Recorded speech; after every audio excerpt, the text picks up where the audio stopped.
So the Knicks came into the week 29-27. They were in sixth place in the East. They won 4 games straight. Yes, ladies and gentlemen, another 4 games this week. We're now 33-27 in sole possession of the 4th seed. We can't get too comfortable because Boston and Atlanta is right on our heels, just a half a game behind. And Miami is 1.5 games behind. So listen, as Clyde said during one of the telecasts, heroes abound. There's so many storylines. There's so many players we could talk about. There's so many takes, but I want to focus on Randall. But before I start, if you also want to comment on this segment, hashtag WR Weekend Review. After I finish my take, maybe I'll have enough time to look at it in the chat and read it. If it's a hashtag WR, I can, my eyes can get right to it. But again, there's so many takes for this week, so many players we could talk about. But I want to focus on Randall.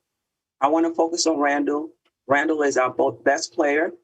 And if we hope to not just, I know people are talking about, getting a favorable seed so that we can, perhaps win the first round, get into the second round. Listen, if we're going to win even a playoff game, it's going to be because Randall comes up big for us and he comes up consistent. So it was important, at least for me, to see how he performed now that the stakes are getting a little higher. The Knicks are trying to get into that 4th seed. The team is focused on that. How does Randall play? And he played very well. I just want to go over some stats real quick. I should say, before I even get into that, we played Dallas, we played the Pelicans, we played Charlotte, we played Atlanta. We beat all of them. The New Orleans game and the Atlanta game went into overtime. The Knicks are a gritty bunch. But let's talk about Randall really quick. Against Dallas, 44 points, 10 rebounds, 7 assists. He was very efficient in that game. New Orleans, 33 points, 5 rebounds, 10 assists, and 5 steals. Not as efficient, but still good. Charlotte, 16 points, 10 rebounds, 7 assists. And Atlanta, 40 points, 11 rebounds, 6 assists. Listen, yes, we need Barrett. Yes, we need Rose to come up big. We need more than Randall to come up big for us in order for us to do well, to get to the playoffs, solidify the spot we want and do well in the playoffs. But Randall has to be on point. And he was. I think that I'm looking forward to seeing him in the playoffs. The Knicks have to make a decision on Randall. And I'm getting a little ahead, but it does fit in. The Knicks will pick up his option for next year. But I'm sure how he does in the playoffs this year and how he does next year is going to help them make a decision whether how much money they're going to give him. I'm pretty sure they're going to sign him, right? We all know that the playoffs are a different animal. So I'm interested to see Randall in the playoffs. I think we got our guy, but I'm interested in seeing him in the playoffs. Finally! I know. I appreciate you. Having a little technical difficulty. What's going on? That's okay. To the fam. Right. All right. What's your take on Randall or anybody else over this 4-game winning streak? 8 games in a row. I got a smile on my face because, I was saying too. And, it feels good to go in the office and, at the copy in the cooler having that conversation. What about, how you feel about my boys? They 4-0. Because, we were going back and forth where to be 3-1, 2-2. And, they surprised us. Randall is a beast. He is a beast. I think for him, he has to have that either he's going to be a killer the whole game or he's going to get everybody, involved in the game and then take over the fourth quarter. But he has to learn how to balance and get his scoring because I think sometimes he when the doubles comes, he don't really react a lot of times right away. He'll try to do some little fade away, fall jumper and stuff like that. Or, he'll try to overpass or something like that. So he has to really kind of pick and choose when he's really gonna just show out. But like I said, he's been playing like a beast. I guess that time, his rookie year with Kobe, and getting that time in, really learning how to really put it all together. He's a complete package right now. Any other takes from the week? Rose. He still got it, Steph. He still got it. I mean, he might be a little timid, a little slow when he first started, but now he's really starting to show who he is. He's taking onus of being the leader, especially down that fourth quarter. Tibbs is really trusting him and Quigley with the ball at the end, and they're making some pretty good decisions. So, I'm really impressed. I'm impressed with IQ as well. Before he was taking some shots, and I'm like, why did he take that? He seems to now have calmed down, and he really knows when to pick his spots and when to take those clutch shots. He's been taking some pretty clutch shots lately in the fourth quarter, and he's really showing some poise. I'm looking at him like he's playing like he's been in the league for a while. It's not, I don't see rookie with him. I really don't see rookie with him. Bullock, Mr. Clutch, he gives us those shots. He plays defense on the other team's offensive player and slows them down a little bit. I mean, he did a good job on Luka. You know what I'm saying? We played Dallas. It's just certain things that he does now. You can really see that he's really that glue guy for them. He's definitely that glue guy. So, those are my guys that I'm really impressed with in the 4-0 streak. They really showed up. Yeah, definitely. I'm gonna talk about some more too when I get to the to the rookie watch. I just want to Kevin Bergen, #WR for weekend review. We need to keep this momentum for the playoffs to make a run. Yeah. That's important. When we get to our upcoming games, the Knicks only have 2 games. If you count Sunday through Saturday, after we play Toronto, we only have 2 games, and so it's the whole idea of rest versus momentum. If we have enough time, we can get into get into that. Shout out to the chat. Appreciate you. Appreciate your support. All right. We're going to move on to playoff positioning. All right. #PP, playoff positioning. If you want to interact with us on this segment, after we do our takes, I'll come into the chat and I'll see that #PP just allows me to identify those comments. So the Knicks came into this week in 6th place. After going 4-4, we are now in the 4th seed, sole possession of the 4th seed. And if the playoffs were to end today, we would play Atlanta. Now, I'm okay with that. Yes, me too. I don't want to see Boston, and I don't want to see Miami. Now, and we talked about this on the Nothing But Knicks podcast. Be sure to check us out for pregame, postgames, and then the morning shoot around the night after, the day after. We may match up okay with Boston and Miami, but those 2 teams have playoff experience. Yeah. They have good coaches. They have a few dogs on those teams. Butler one, Smart another. And I think we're dogs too, but we don't have that playoff experience. Now, me saying I don't want to face them does not mean that I believe Atlanta and Charlotte is going to be a walk in the park. It is not. Those are tough matchups for us as well. But the only reason I'm leaning toward them, even though you can argue we don't match up well with them, they're a young team as well. They don't have a lot of playoff experience. Charlotte has a first-year head coach, I believe. And Nate McMillan has been around. So that's the only reason why I'm okay with Charlotte and Atlanta. But getting into Atlanta, then I want to get your take specifically. Atlanta has scoring at every position. We just played them. We saw it for ourselves. Yeah. And they had players out. They had Capella, 25 points, 22 rebounds, 9 offensive rebounds. He leads the league in offensive rebounds. And we tend to have trouble with those types of players. Adams did the same thing to us on the offensive board. So I still think we win the series. I just think the grit, the grind, the Tibbs effect of the New York Knicks, I think we beat Atlanta in 6 or 7. But talk to me, Chris, about whether you like the matchup, and then also if there's anybody else you would want to avoid or would like to see us play instead. I really don't want us to play Boston or Miami because, like you said, they got dogs and they have people that can turn it on, and they have those scrappy players that can get into Randall's head and stir some things up. So I really don't want to see them. I like Atlanta. Atlanta will possibly be the team to let us know 2 things. One, what we need next year, because they're going to play a game and we're going to see where our holes are, or they're going to help us put other teams on notice.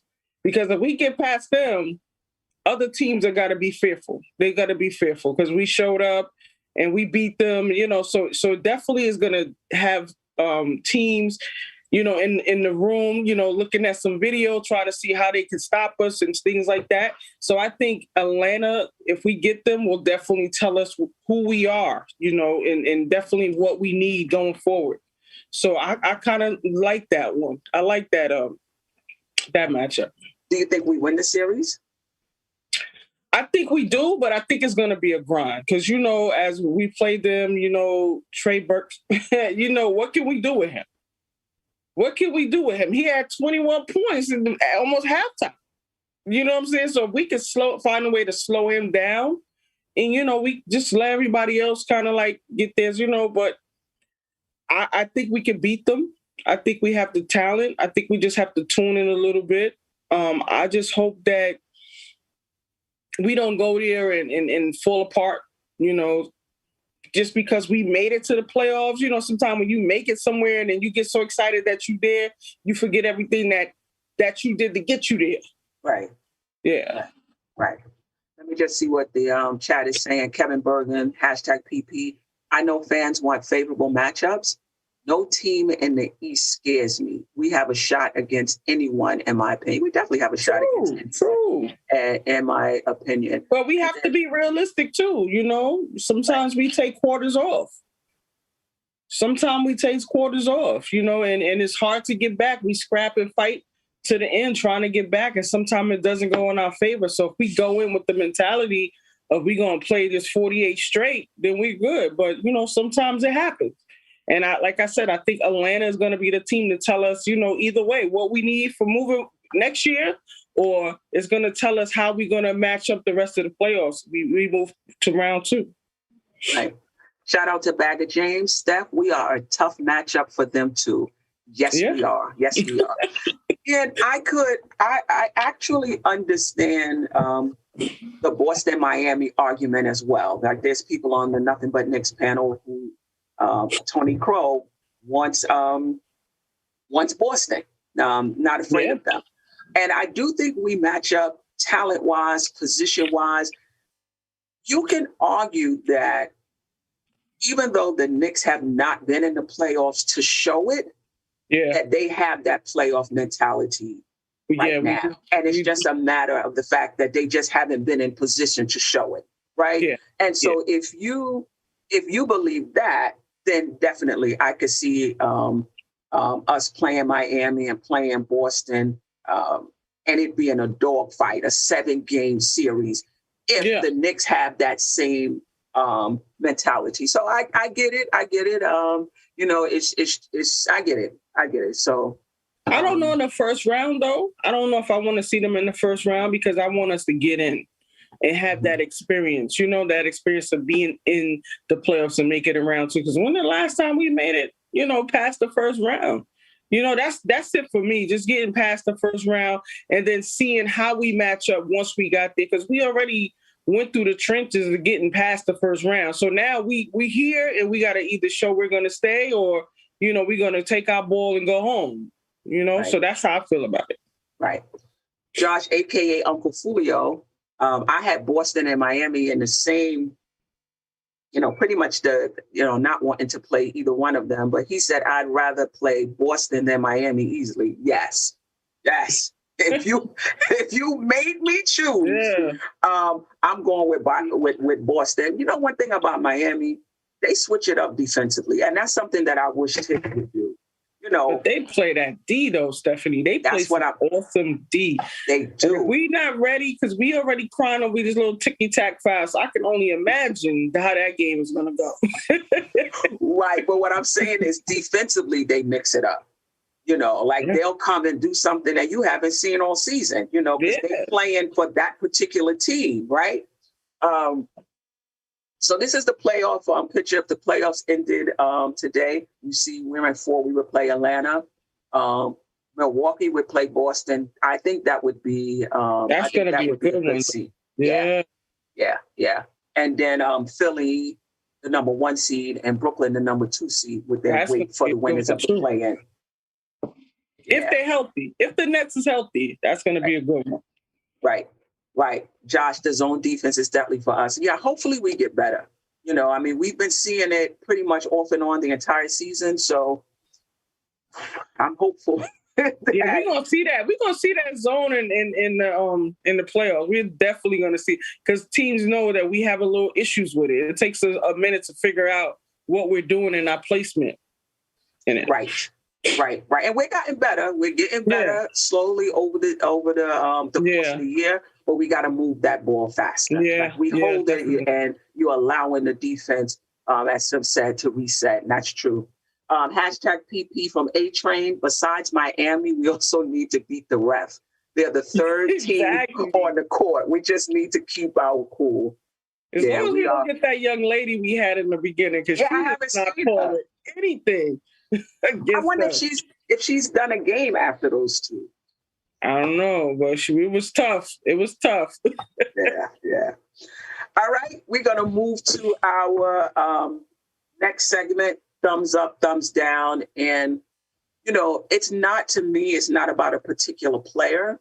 I'm really looking at an aspect of a player's game, or maybe an aspect of the team over the past week. That I want to focus on. So hashtag TU, hashtag TD, if you want to be a part of the segment. Thumbs up to Bullock's timely shooting. I think we have a slide on that. I've been saying this the entire season. It's not just how many points you have at the end of the game. When you get those points is so important. So when I say timely shooting, I'm looking for that basket that's going to extend our lead from 8 to 10. We're going on a run. We're down. We're trying to get back in the game. That key basket, that's going to cut the deficit from 6 to 4. A team is coming back. That shot that's going to keep them at bay. And I think throughout the year, Randall, Rose, has been doing a good job getting Bullock and Burke these open shots, only for him to miss it. But Bullock came through this week. Not only was he in double figures in every game, this is the New Orleans game. And I was taking notes throughout each of the games. This is all against New Orleans. Six timely shots. I've been calling Bullock Mr. Buckets, Mr.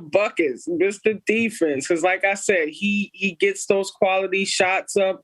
That is definitely, if you guys haven't noticed, that is Randall's guy.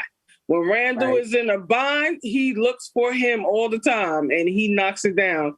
And also, like I said, his defense. He plays defense on the other team's best player, like that 2-3 person. So I'm definitely enjoying watching him. I think he's a keeper. I don't know what the plans are with him, but that's definitely somebody. The other person, thumbs up, like I said, is Rose.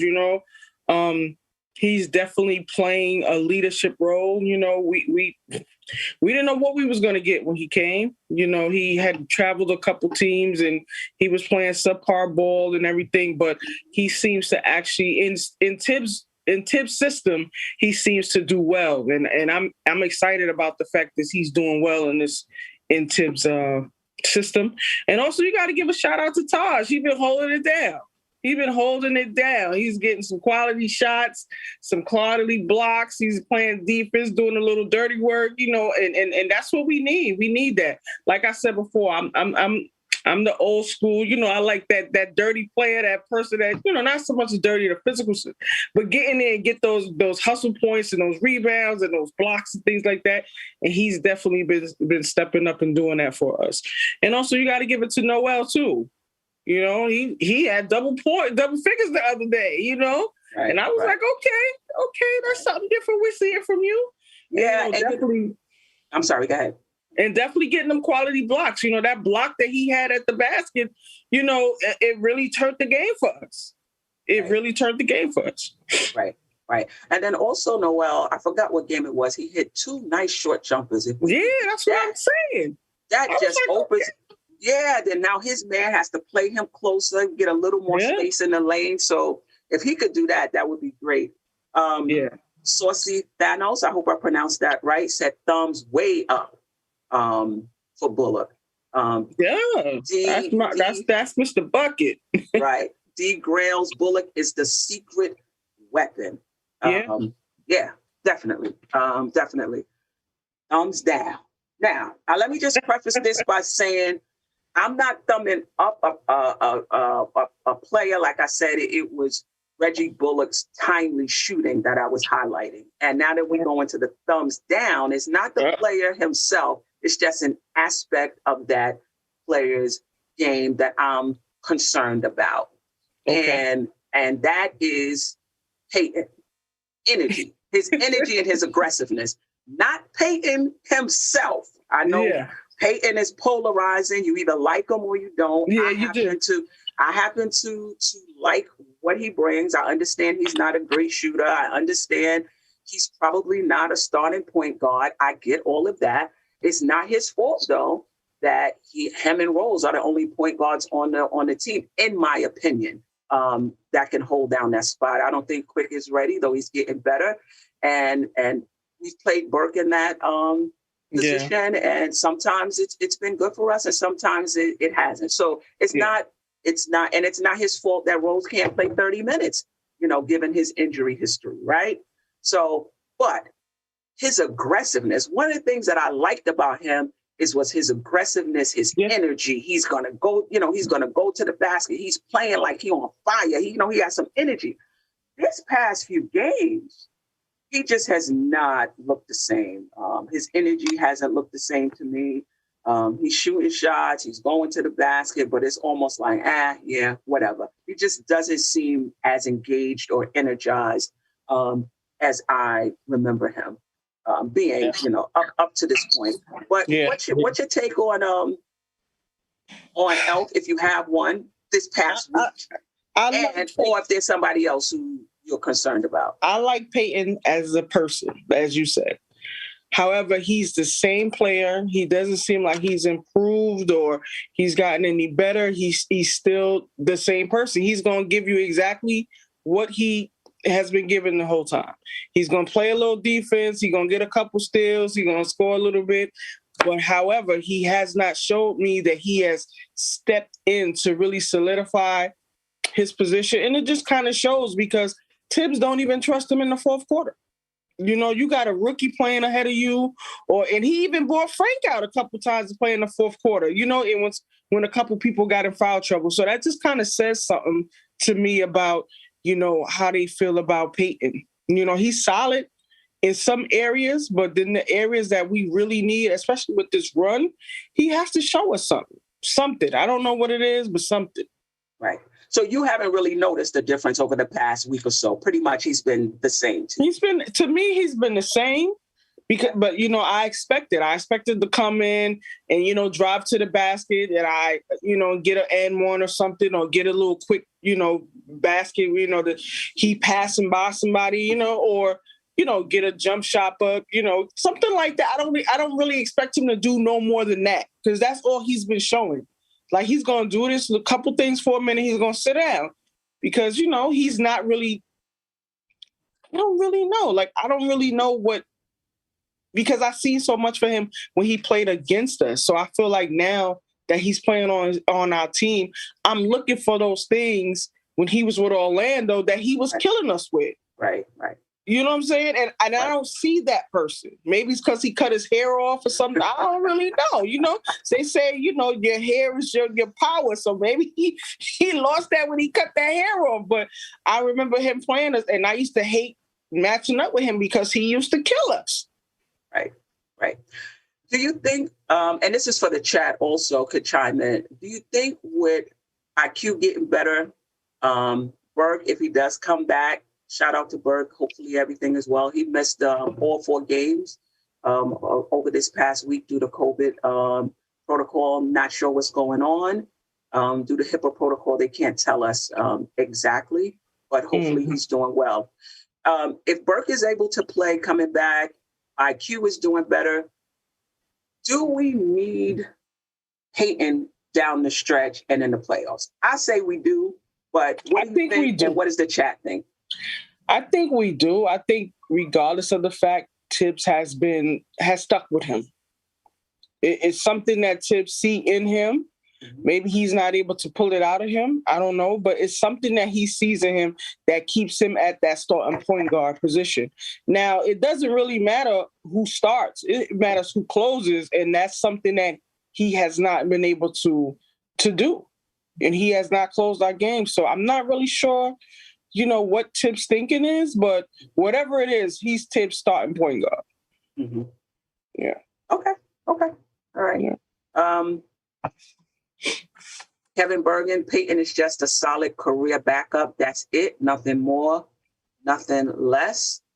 He was starting for Orlando, though. He was their starting point guard. Yeah. Also, his demeanor is poor. This is Roll Brown. Also, his demeanor is poor when he goes back to the end of the bench, especially the last game. He was not cheering on his teammates or in the huddle. Maybe that's what I'm picking up on. I just see something different on the court. I didn't really notice.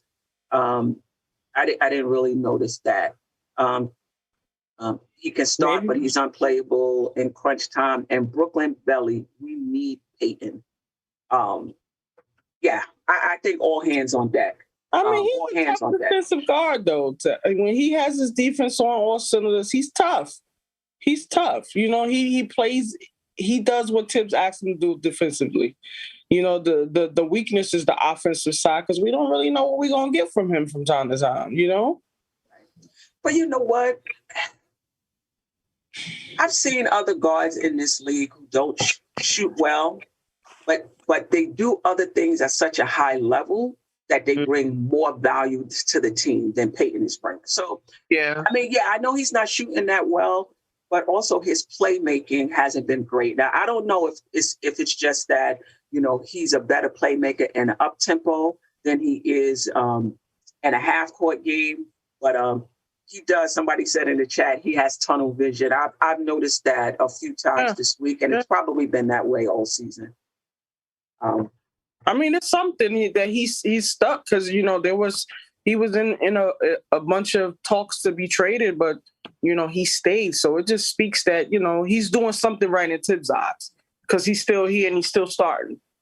Yeah. Tibbs, yeah.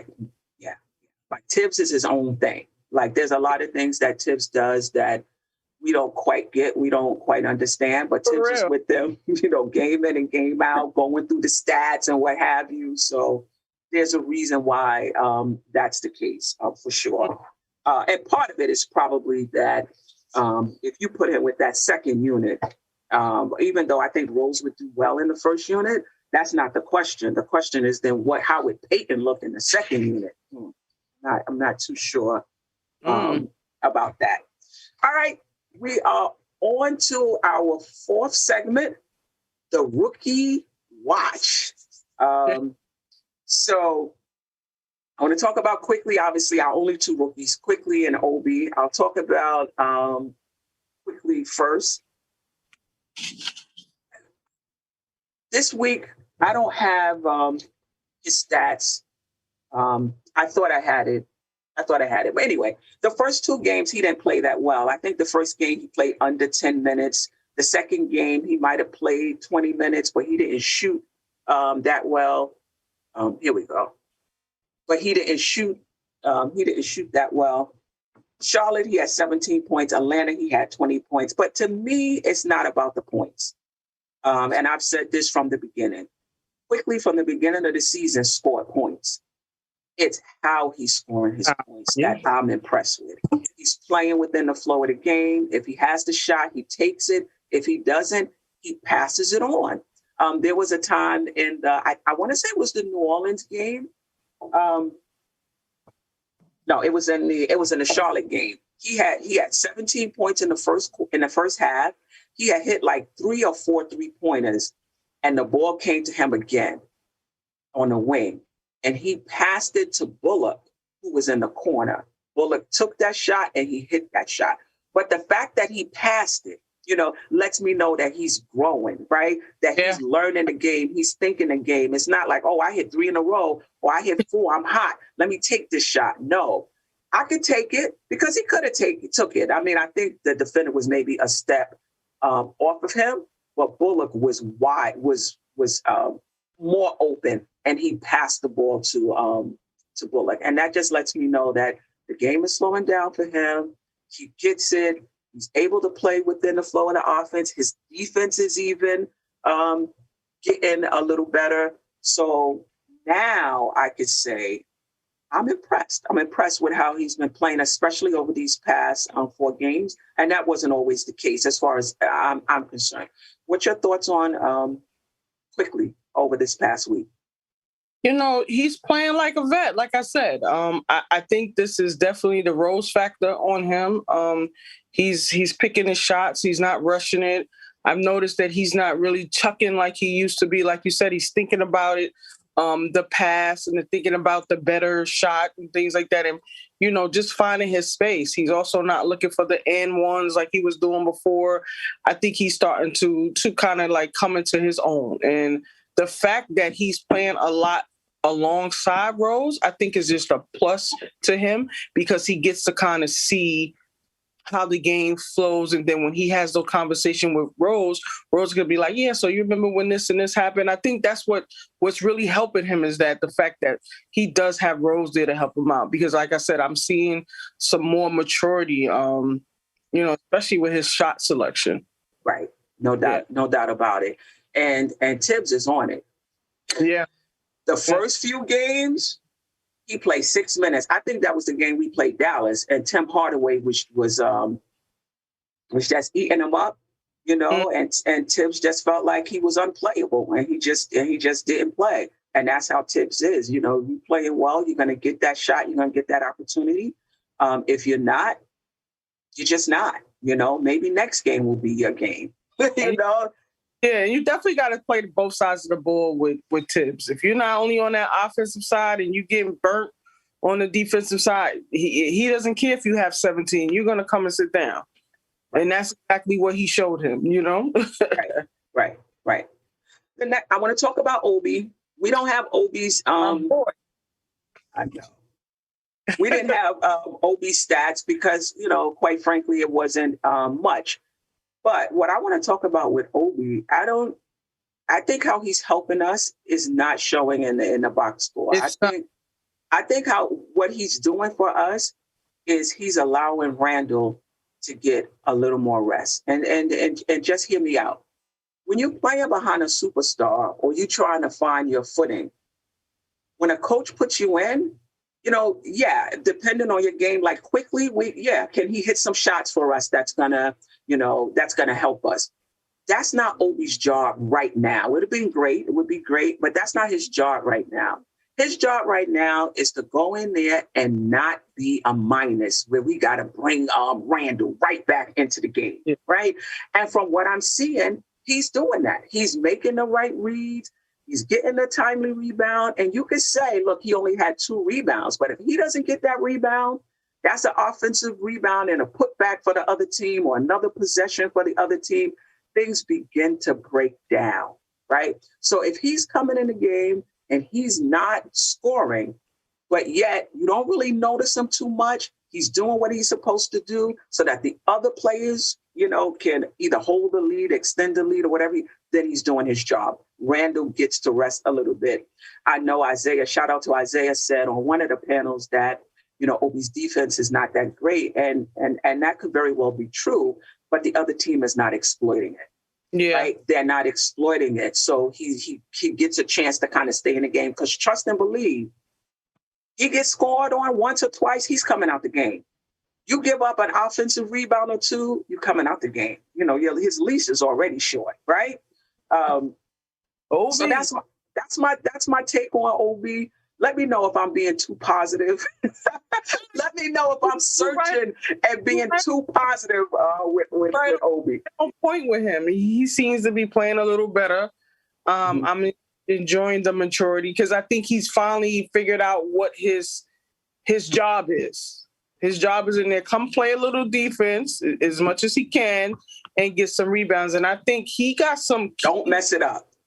Yeah, he got some very good rebounds in that New Orleans games that really helped us. Like, he went in there flying and snatched them rebounds. I was like, okay. And those rebounds helped us, because I think we were battling for a defensive rebound, because they kept getting so many. And New Orleans is tall. Besides Zion, they got those two guys in there, it's like 7 feet, and they was just like owning the ball. So when he went in there, two critical rebounds, that was a plus for me. And like I said, I think he's taking advantage of his opportunities. They are seeing him. He got a couple dunks and a couple jump shots. Like he's not rushing it. He's not in his head. I don't really hear Tibbs screaming his name as much as possible, because it seems like he's settled a little bit. I just think now he just has to just kind of really build on this for next year. I don't think he's going to do too much for the rest of the year, but once he comes in and do what his job is, that's just, like you said, don't let us be in the minus when he's on the floor, but get those key rebounds and, play a little defense as much as he can, because, he a little lax in the defensive side, but definitely just kind of just, get on the scoreboard or something, assist, a rebound, something, make some noise somewhere. That's all I want. Right. Right. And I know some people may say, what's a rebound? But when you're in a tight game, you're in a nip and tuck game, and you struggling defensively, and then you give up an offensive rebound, and if they don't put it up and they pass it out, and now you got to play that 24 seconds again, it could be frustrating. It could definitely be. But not only that, we were playing, get into the overtime point, and then in overtime, those rebounds could have took us from being up 4 to being down 10 with just one rebound, So, you got to look at those things and really say that, he has settled into what his job is. Right. Okay, we are moving right along. We are coming into our last segment. Let me just shout out to chat. Michael Magic, RJ is coming along well, right? We haven't talked about RJ at all. That's something we don't talk about him. That's true. I think it may have been, we can't get to everybody, but I think other than maybe one game or so, RJ he's playing well. Yeah, he's playing well. As Bless Roberts, as soon as Obi sees he has the strength to actually dunk on somebody, his game will open up. I mean, I don't know about the dunking, but he definitely needs the strength to open up. He definitely needs the strength. Because he was playing those college guys, and he was out powering and dunking on them. But you were grown men. You're not going to be doing the same thing he was doing in college, and I think he has to figure that out and find a way to get his points, because it's talent there. You just have to figure out how to go around and get it. Right, exactly. Alex Dixon. Young players on playoff teams are asked to play a role that their game may not fit at this juncture in time. Okay. All right. Well, we are moving into the upcoming week. We have 3 games. Saturday, we play Toronto. Monday, we play Phoenix. And Wednesday, we play Chicago. So let me just run down quickly. This is just a broad overview. If you're familiar with Nothing But Knicks, for each of these games, we'll do a pregame. We'll do after the game is over, we'll do a post game. The day after, we'll come back, after you've had a chance to get a good night's sleep, reflect on the win or the loss. And with fresh eyes, we go at it again, usually the next morning. So that's when we really get in depth, like that bird's eye view. But right now, we're just going to do an eagle-eyed view, so to speak. All right. So we play Toronto tomorrow at 1 p.m. They are 25-34. They are tied with Chicago, but Chicago must have the tiebreaker somehow. They're in 12th place, half a game behind Washington for the 10th seed. They 6-4 over the last 10, and they are coming in hot, having won 4 in a row. Yeah. Okay. I still consider this a tough team. They still have players who contributed on that championship team. Yep. Van Vliet, Lowry. The guy from Portland, his name escapes me, that they traded for, is playing well for them. He's kind of fit in pretty seamlessly. They'll be motivated, right? They're half a game out of the play-in game. So that's going to be, I consider that a tough game for us. Yeah. Let me just run through them quickly, and then we'll talk about them. Phoenix, we play Monday. They're in the Western Conference, 42-17, second place in the West. They're 7-3 over their last 10. They lost to Boston last night, and they played Brooklyn Sunday before playing us on Monday. And Boston handled them pretty easily, but Boston is motivated as well. This is the team I look at. They added Chris Paul in the offseason, and they were primed already, I think, but then adding Chris Paul just took them to the next level. And that's what I'm hoping for us. I'm hoping for us that in the offseason, we can get us a seasoned veteran guard, and the same thing can happen. The same thing can happen for us. And then lastly, Chicago, Wednesday at 7:30, 25-34, same record as Toronto, but in the 11th seed, half a game out of the 10th spot. So all of these teams are coming in motivated to make the playoffs, improve their positioning. Nobody is out of the playoff run. So we're not going to get people that's going to come in sleeping, teams coming in sleeping. These teams are coming in trying to win so they can get in the playoffs or improve their positioning. Chicago was 5-5 over their last 10. They beat Charlotte last night without Levine. We're 1-1 versus them this season. I think both games was in, I want to say February. But this is our first time playing them since they acquired Vucevic from Orlando. I don't think that's worked out the way they wanted it to. I think they're 6-10 since they traded for him. But he's doing his job. 22.3 points, 9.5 rebounds, 3.4 assists. Talk to me a little bit about these 3 games we got coming up until our next show next Friday. We have our work set out for us for this week. Definitely some teams with some quality players. I think Toronto is tough. They're searching to make probably that 8th spot to try to even get in the playoffs. So they're probably going to be playing on a different cylinder. Phoenix, they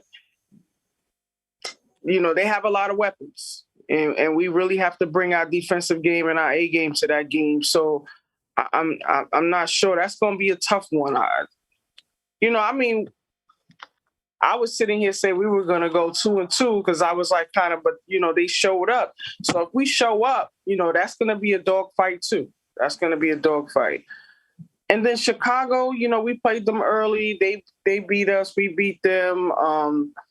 I just feel like if you kind of keep Zach LaVine in check, then we have our chances. But if he comes off and he starts scoring, it's going to be a dogfight. I was thinking maybe 2-1, but I don't know. The way they've been playing and the momentum that we have right now, I'm not going to say 3-0, but I'm gonna keep the 2-1 because I'm not sure about Phoenix and Toronto. Like those two teams, I think, have more to prove than Chicago. Yeah, Levine didn't play the last game, but probably, maybe, but I don't know how long he's out, if it was just a 1-game thing or not. And by the time we play him, he's back. I'm not quite sure. I also have us going 2-1. I think between Phoenix and Toronto, I think we're going to get one of them, not both. But if the Knicks prove me wrong and get all three, I'm happy. Right, I'm happy. I'm happy with it. Suns going to be a tough game. The Suns remind me of the Heat last year. Their bench is explosive and they have shooters. They got a good team. The Suns are highly beatable. Ayton is huge. I mean, I gotta check out his stats, because I know these tall players with girth has really been hurting us on the offensive end. Any last words? Anything? Last words? A good game. I mean, we have a momentum going right now, and sometimes rest can kind of stagnate us a little bit or push us back. And I hope that the lockout didn't do that to these guys. I'm hoping that they can keep the same momentum going, and just show up and give us a good show and give us a good game. That's all I want. Right now, that's all I want. And that's what I expect, because you guys already showed me you could do it.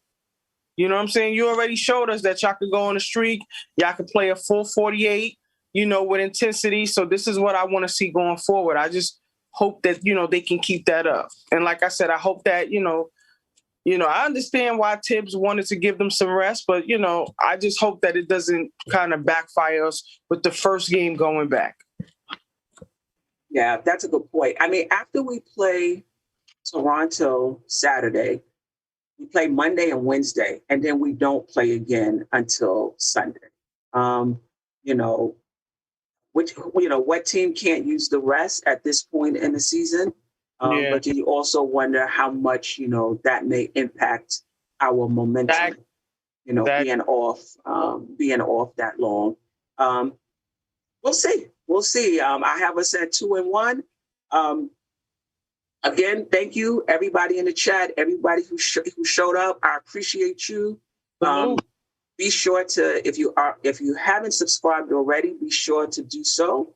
And then also hit that notification button so you'll be notified each time this show goes live.